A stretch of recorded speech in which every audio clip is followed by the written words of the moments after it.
రాజమండ్రిలో డాక్టర్ ప్రియాంక హత్యకు నిరసనగా వైసీపీ ఆధ్వర్యంలో భారీ ర్యాలీ చేపట్టారు. కొవ్వొత్తులతో నిర్వహించిన నిరసనలో వైసీపీ రాష్ట్ర నేతలు, మెడికల్ విద్యార్థినిలు, మహిళా నేతలు పెద్ద సంఖ్యలో పాల్గొన్నారు.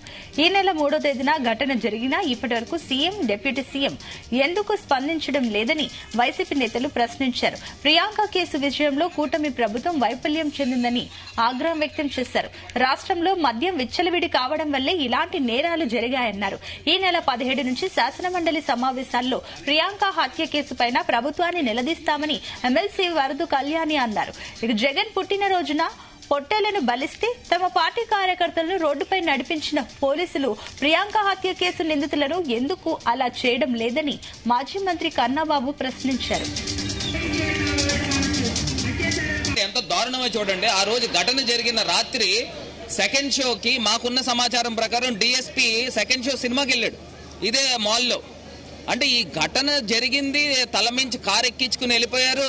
ఇదేమి పట్టనట్టు ఆయన సినిమాకి ఎట్లా వెళ్తాడండి?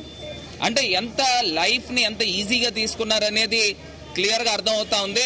నేను ఒకటే చెప్తా ఉన్నా, రాష్ట్ర ముఖ్యమంత్రి చంద్రబాబు నాయుడు గారు, మీరు 20 లక్షల రూపాయలు డబ్బులు ఇచ్చేసి కాంపన్సేషన్ చేతులు దులిపేసుకుందాం అంటే కుదరదు. ఇది ఖచ్చితంగా ఒక నేషనల్ మూవ్మెంట్ కావాలి. మరొక ప్రియాంకకి ఇలాంటి ఘటన జరగకుండా ప్రభుత్వము కఠినాతి కఠినమైన చర్యలు తీసుకోవాలని మా డిమాండ్ చేస్తూ ఉన్నాము. మీరు ఇది యాక్షన్ తీసుకోకపోతే ఖచ్చితంగా మేము హైకోర్టును ఆశ్రయిస్తాము. వాళ్ళ కుటుంబ సభ్యులు కూడా చాలా స్ట్రాంగ్గా ఉన్నారు. ఖచ్చితంగా హైకోర్టును ఆశ్రయించి ఈ ప్రభుత్వానికి బుద్ధి వచ్చే విధంగా రాజమండ్రిలో గడిచిన వారం 10 రోజుల్లో 3 మర్డర్లు జరిగినాయి. అసలు ఏమైపోతా ఉంది? రాజమండ్రిని ఎటు తీసుకెళ్లిపోతా ఉన్నారు? శాంతి భద్రతలపైన ఏమన్నా అవగాహన, కంట్రోల్ ఉందా ఈ రాష్ట్ర ప్రభుత్వానికి? కానీ కనీసం సిగ్గు తెచ్చుకోమని కోరుతూ ఎడ్యుకేషన్ మినిస్టర్, హెల్త్ మినిస్టర్, మహిళా హోంమంత్రి వీళ్ళెవ్వరూ స్పందించరండి. ఎంత అన్యాయమో చూడండి. ఈ ప్రియాంక సంఘటన నిజంగా చాలా దురదృష్టకరం. ఇందులో ఆ వ్యక్తులు చేసిన దౌర్జన్యం ఒకవైపు, ఇంకోవైపు ప్రభుత్వ నిర్లక్ష్యం స్పష్టంగా కనిపిస్తూ ఉంది. ఎందుకంటే 3వ తేదీన సంఘటన జరిగినా కూడా 4వ తేదీన నిందితులను పోలీసులు గుర్తించిన 6వ తేదీ వరకు ఎందుకు అరెస్ట్ చూపించలేదు? అలాగే ఎఫ్ఐఆర్ నమోదు చేసిన 3వ తేదీ అది ఆన్లైన్లో 6వ తేదీ వరకు కూడా పెట్టని పరిస్థితి. అందులో స్పష్టంగా అర్థమవుతుంది నిందితులను కాపాడడానికి పోలీసులు అలాగే తెలుగుదేశం పార్టీ నాయకులు చేశారనేది పూర్తిగా స్పష్టమవుతూ ఉంది. అంతేకాకుండా దీని మీద ఆడియో వీడియోలన్నీ వైరల్ అయ్యాయి. ఆ సాక్ష్యాధారాలు అన్నీ ఉన్నాక అవి సోషల్ మీడియాలో బయటకు వచ్చాక ఆ మాత్రం వీళ్ళు స్పందించిన పరిస్థితి మనం చూసాం.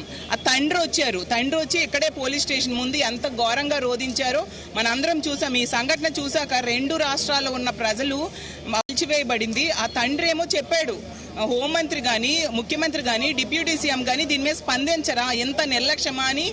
ఇవాళ ఇలాంటి సంఘటనల మీద ఇలాంటి నిరసనలు తెలియజేయాల్సి రావడం కన్నా సిగ్గుచేటు ఉంటుందా? మేము చెప్తున్నాం, ఆ రోజు జగన్ తీసుకొచ్చిన దిశా చట్టాన్ని మీరు నామరూపాలు లేకుండా రద్దు చేసి పెద్ద పండగ చేసుకుంటున్నారు. కఠినంగా కనీసం 3 నెలల్లోపు వాళ్ళకి శిక్ష విధించే విధంగా హంతకులకి మీరు చేయకపోతే ఇది ఉద్దేశపూర్వకంగా ఈ ప్రభుత్వం ప్రోత్సహిస్తున్న ఘటనగానే మేము చూస్తాం. అదేవిధంగా కుటుంబాన్ని ఆదుకోవాలి. ఏదో 20 లక్షలు ఇచ్చి చేయి దులుపుకుంటానంటే కుదరదు. ఎంత దారుణమో చూడండి. ఆ రోజు ఘటన